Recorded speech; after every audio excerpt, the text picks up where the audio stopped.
এই ভিডিওটি সম্পূর্ণভাবে বিনোদনের উদ্দেশ্যে তৈরি। এতে দেখানো সকল চরিত্র, ঘটনা ও সংলাপ কাল্পনিক। বাস্তব জীবনের কোনো ব্যক্তি, স্থান বা ঘটনার সাথে মিল থাকলে তা সম্পূর্ণ কাকতালীয়।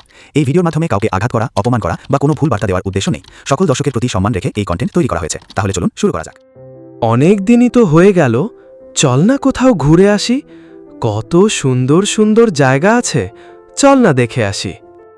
একজন হুইল চেয়ারে বসে থাকা অন্ধ মেয়েকে খুব সুন্দর কথা বলছিস তো। আরে ঘুরতে আবার পা লাগে নাকি?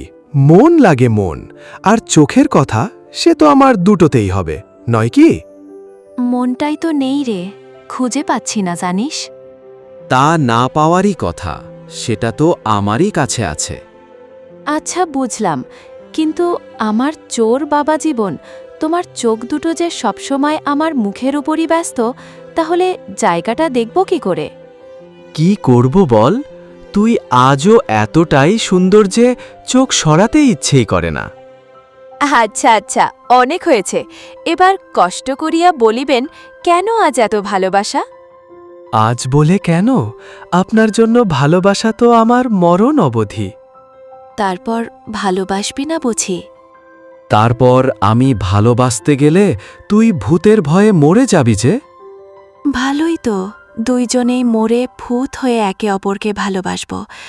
যতটা তোর ভালোবাসা পাও না, সে তো আর বেঁচে থাকতে দিতে পারলাম না, শুধু নিয়েই গেলাম। আর বদলে তোকে দিলাম আমার দুঃখের ভাগ। মরে না হয়। আবার তুই এসব শুরু করলি?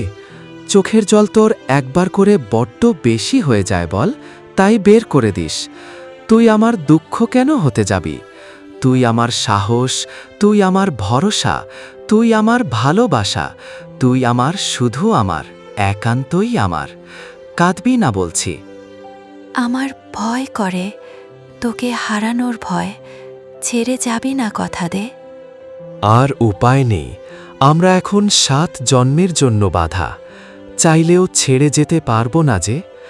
আর ওই যে বললাম, মরে গেলে ভূত হয়ে আসব। হাও মাও চাও, মানুষের গন্ধ পাও। তুই পারিসও বল, এই জন্যই হয়তো স্কুল থেকে তোকে ভালোবাসতাম। এই মনে আছে তোর, তুই যেদিন প্রথম স্কুলে এসেছিলি, টিকটিকির ভয়ে কি কাণ্ডটাই না করেছিলি। গোটা ক্লাস তোর ওপর হেসেছিল। বেশ মনে আছে, তবে কিংবদন্তি হাসিটা বেশি করে মনে আছে। ব্রেসলেট লাগানো দাঁতে হাসি থামতেই চায় না। কি কুশ্রী! যা তো, তোর সাথে আর কথা বলবো না। আরি আরি আরি। আরে আরে, রাগ করে না আমার সোনাটি, রাগ করে না। তারপর কি হলো? তারপর আবার কি? তুই আমার প্রেমে পড়লি। আমি প্রেমে পড়লাম না তুই? কিন্তু প্রপোজ কে প্রথম করেছিল? সে তো আমি, তুই ওটা ভালো পারতিস না বলেই। বেশ বেশ, সবই তো ঠিক চলছিল রে। ভালো লাগা, ভালোবাসা, বিয়ে। খুব কম জনের এমন ভাগ্য হয় রে। বিয়ের 2 বছর পর কি যে হলো, এটা হবার কোনো দরকার ছিল না। মনে হয় ভগবানেরও এত ভাগ্য দেখে হিংসে হচ্ছিল। আবার শুরু করলি তুই?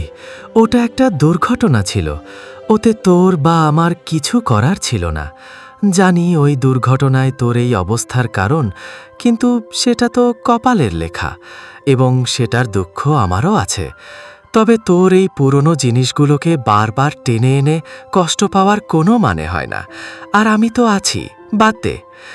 দেখ, যেটা বলবো ভেবেছিলাম সেটা বলাই হলো না, সেই বেড়াতে যাওয়ার ব্যাপারটা। আগামীকাল তাহলে আমরা ঘুরতে যাচ্ছি, কারণটা হলো আগামীকাল আমাদের ম্যারেজ অ্যানিভার্সারি।